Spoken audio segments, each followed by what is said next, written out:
एक बार की बात है, एक व्यक्ति गौतम बुद्ध के पास अपनी भावनाओं को नियंत्रित करने के बारे में सलाह लेने गया। वह व्यक्ति क्रोध और हताशा से जूझ रहा था और वह अपनी भावनाओं को बेहतर तरीके से प्रबंधित करने का तरीका खोज रहा था। बुद्ध ने मुस्कुराते हुए उसे बैठने के लिए कहा। उन्होंने कहा, मैं तुम्हें एक कहानी सुनाता हूँ। एक बार की बात है, एक राजा था जो एक समृद्ध देश पर शासन करता था। एक दिन उसने पड़ोसी राज्य का दौरा करने का फैसला किया। उसने सुना था कि उस राज्य का राजा अपनी बुद्धिमत्ता के लिए प्रसिद्ध था। जब राजा आया तो उसका बड़े सम्मान के साथ स्वागत किया गया। पड़ोसी राज्य के राजा ने उसके सम्मान में एक भव्य दावत का आयोजन किया था। दावत के दौरान राजा ने अपने सूप में एक मक्खी देखी। वह निराश हो गया और उसने अपने नौकर को सूप का एक और कटोरा लाने का आदेश दिया। पड़ोसी राज्य के राजा ने यह देखा और कहा, महाराज कृपया नाराज न हो, यह सिर्फ एक छोटी सी मक्खी थी, इससे कोई फर्क नहीं पड़ता। राजा ने जवाब दिया, मैं ऐसी चीजों को बर्दाश्त नहीं कर सकता। एक छोटी सी मक्खी भी मेरा मूड खराब कर सकती है। पड़ोसी राज्य के राजा ने मुस्कुराते हुए कहा, महाराज मुझे आपको एक सलाह देने की अनुमति दें। आपका मूड खराब करने वाली मक्खी नहीं बल्कि आपकी प्रतिक्रिया है। आपके पास अपनी भावनाओं को नियंत्रित करने की शक्ति है। उन्हें खुद पर नियंत्रण न करने दें। राजा को इन शब्दों में छिपी हुई बुद्धिमत्ता का एहसास हुआ और वह अपने राज्य में लौट आया। उस दिन से उसने उन परिस्थितियों पर प्रतिक्रिया न करने की कला का अभ्यास करना शुरू कर दिया जो पहले उसकी भावनाओं को भड़काती थीं। उसने पाया कि वह चुनौतीपूर्ण परिस्थितियों में अपना संयम बनाए रखने में सक्षम था और बेहतर निर्णय लेने में सक्षम था। प्रतिक्रिया न करने की शक्ति हम सभी के लिए एक महत्वपूर्ण सबक है। हम अक्सर बिना सोचे समझे परिस्थितियों पर प्रतिक्रिया करते हैं और इससे नकारात्मक परिणाम हो सकते हैं। क्रोध और हताशा के साथ स्थितियों पर प्रतिक्रिया करना दूसरों के साथ हमारे संबंधों को नुकसान पहुंचा सकता है और स्पष्ट निर्णय लेने की हमारी क्षमता में बाधा डाल सकता है। हालांकि यह समझना महत्वपूर्ण है कि प्रतिक्रिया न करने का मतलब यह नहीं है कि हमें अपनी भावनाओं को दबा देना चाहिए। भावनाएं हमारे मानवीय अनुभव का एक स्वाभाविक हिस्सा हैं और उन्हें स्वीकार करना महत्वपूर्ण है। आवेगपूर्ण तरीके से प्रतिक्रिया करने के बजाय हमें अपनी भावनाओं को समझने और सोच समझकर प्रतिक्रिया करने के लिए समय निकालना चाहिए। दुनिया के दूसरे हिस्से में माइकल नाम का एक युवक रहता था। माइकल बहुत भावुक व्यक्ति था और वह अक्सर उन परिस्थितियों पर आवेगपूर्ण तरीके से प्रतिक्रिया करता था जो उसे परेशान करती थीं। वह क्रोधित हो जाता था और चोट पहुंचाने वाली बातें कहता था, जिससे बहस होती थी और भावनाओं को ठेस पहुंचती थी। एक दिन माइकल ने अपनी भावनाओं को नियंत्रित करने का फैसला किया। वह जानता था कि उसकी आवेगपूर्ण प्रतिक्रियाएं अच्छे से ज्यादा नुकसान पहुंचा रही थीं और वह बदलना चाहता था। उसने माइंडफुलनेस और मेडिटेशन का अभ्यास करना शुरू किया, जिससे उसे अपने विचारों और भावनाओं के बारे में ज्यादा जागरूक होने में मदद मिली। उसने प्रतिक्रिया न करने की कला का भी अभ्यास करना शुरू कर दिया। जब भी वह खुद को ऐसी स्थिति में पाता जो आम तौर पर उसकी भावनाओं को भड़काती थी, तो वह एक कदम पीछे हट जाता और कुछ गहरी सांसें लेता। फिर वह शांति से स्थिति का आकलन करता और सोच समझकर प्रतिक्रिया करता। पहले तो माइकल के लिए अपनी भावनाओं को नियंत्रित करना मुश्किल था। वह अब भी क्रोधित और निराश हो जाता था, लेकिन वह एक कदम पीछे हट जाता और आवेगपूर्ण तरीके से प्रतिक्रिया नहीं करता। जैसे जैसे वह अभ्यास करता गया, उसने पाया कि अपनी भावनाओं को नियंत्रित करना आसान हो गया। माइकल ने यह भी देखा कि दूसरों के साथ उसके रिश्ते बेहतर हो गए हैं। वह अब बहस में नहीं पड़ता था और लोगों की भावनाओं को ठेस नहीं पहुंचाता था। इसके बजाय वह शांत और विचारशील तरीके से संवाद करने में सक्षम था, जिससे उसे मजबूत संबंध बनाने में मदद मिली। एक दिन माइकल का दोस्त सलाह के लिए उसके पास आया।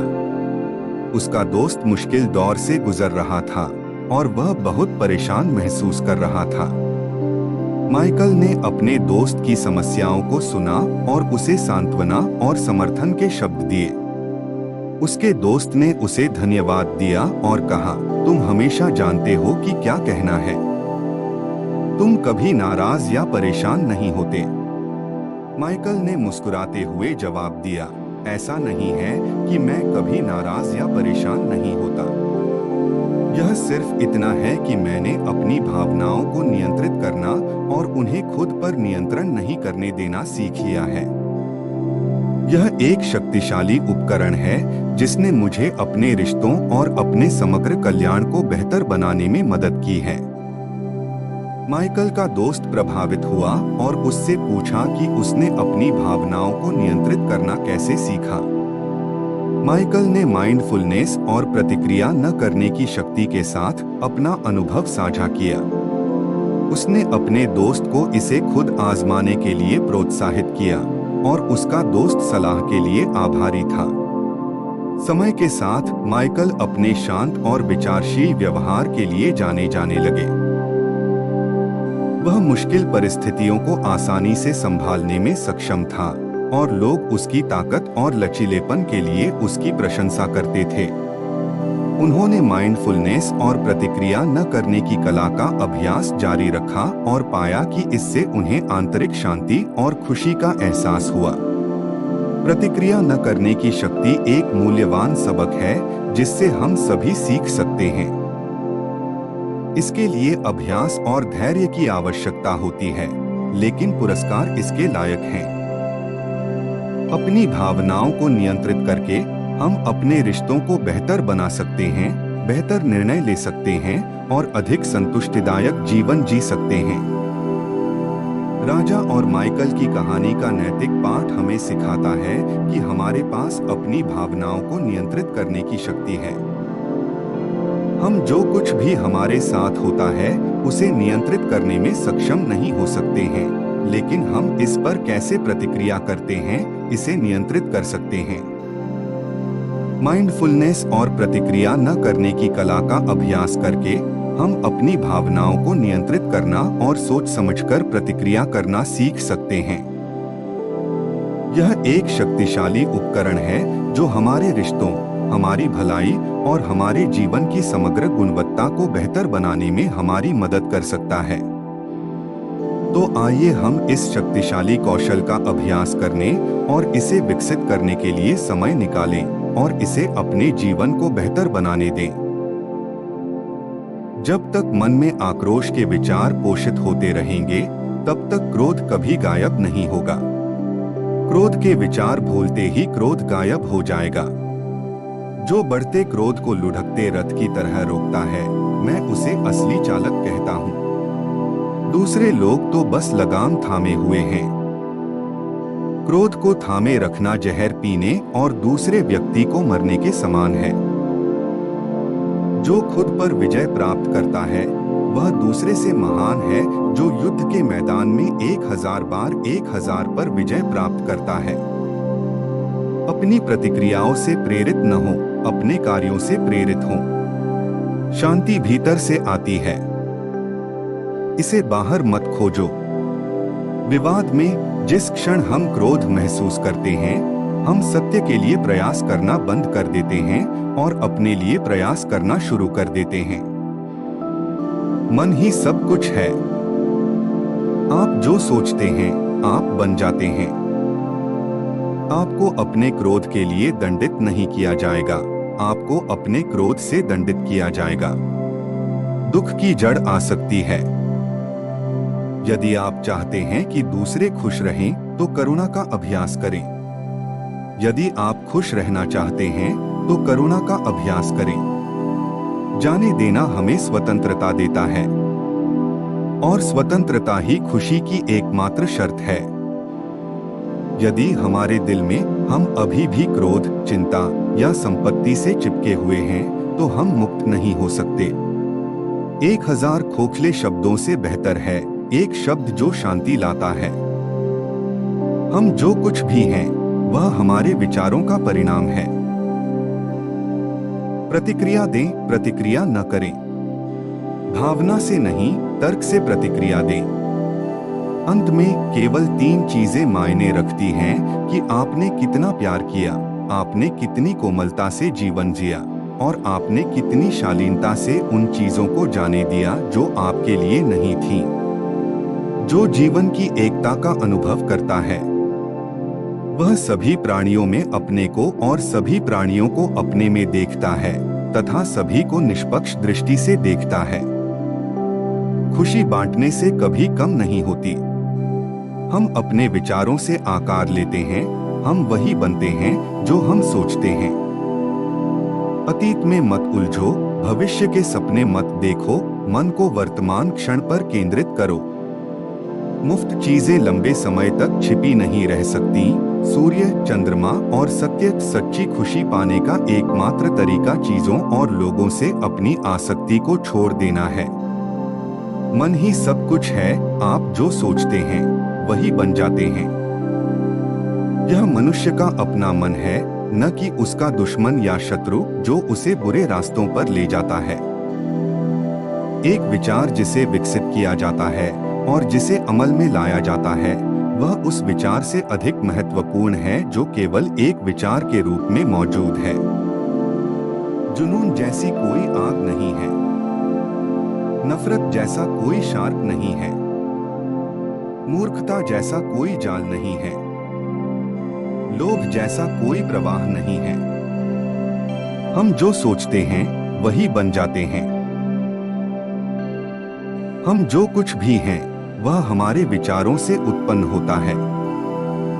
अपने विचारों से हम दुनिया बनाते हैं। अगर आप उड़ना चाहते हैं, तो आपको वह सब छोड़ना होगा जो आपको नीचे खींचता है। अगर आप दुनिया को बदलना चाहते हैं, तो पहले खुद को बदलें। खुशी कोई पहले से तैयार चीज नहीं है, यह आपके अपने कामों से आती है। परेशानी यह है कि आपको लगता है कि आपके पास समय है। मन पानी की तरह है, जब यह अशांत होता है तो देखना मुश्किल होता है। जब यह शांत होता है तो सब कुछ स्पष्ट हो जाता है। जीभ एक तेज चाकू की तरह होती है जो खून निकाले बिना ठीक हो जाती है। बुद्धिमानों के नक्शेकदम पर चलने की कोशिश मत करो। जो उन्होंने खोजा था वही खोजो। पवित्रता या अशुद्धता खुद पर निर्भर करती है। कोई भी दूसरे को पवित्र नहीं कर सकता।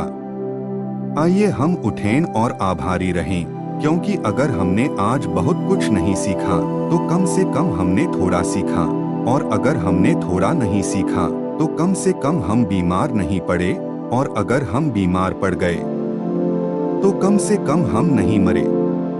इसलिए आइए हम सभी आभारी रहें। जीवन में एकमात्र वास्तविक विफलता यह है कि हम जो जानते हैं उसके प्रति सच्चे न रहें। अतीत पहले ही जा चुका है, भविष्य अभी तक नहीं आया है। आपके पास जीने के लिए सिर्फ एक पल है। निष्क्रिय रहना मौत की ओर जाने वाला छोटा रास्ता है, और मेहनती होना जीने का एक तरीका है। मूर्ख लोग निष्क्रिय रहते हैं, बुद्धिमान लोग मेहनती होते हैं। घृणा घृणा से नहीं बल्कि प्रेम से समाप्त होती है। यह शाश्वत नियम है। साधु जो भी अपने चिंतन और मनन से करता रहता है, वही उसकी चेतना का झुकाव बन जाता है। अतीत में मत रहो, भविष्य के सपने मत देखो, मन को वर्तमान क्षण पर केंद्रित करो। मन ही सब कुछ है। तुम जो सोचते हो तुम बन जाते हो। अपने अलावा किसी और में शरण मत तलाशो। महान काम करने का एकमात्र तरीका है कि तुम जो करते हो उससे प्यार करो। अगर तुम्हें अभी तक वह नहीं मिला है तो तलाश करते रहो। समझौता मत करो। दिल के सभी मामलों की तरह जब तुम उसे पालोगे तो तुम्हें पता चल जाएगा। जीने की सबसे बड़ी महिमा कभी न गिरने में नहीं है, बल्कि हर बार गिरने पर उठने में है।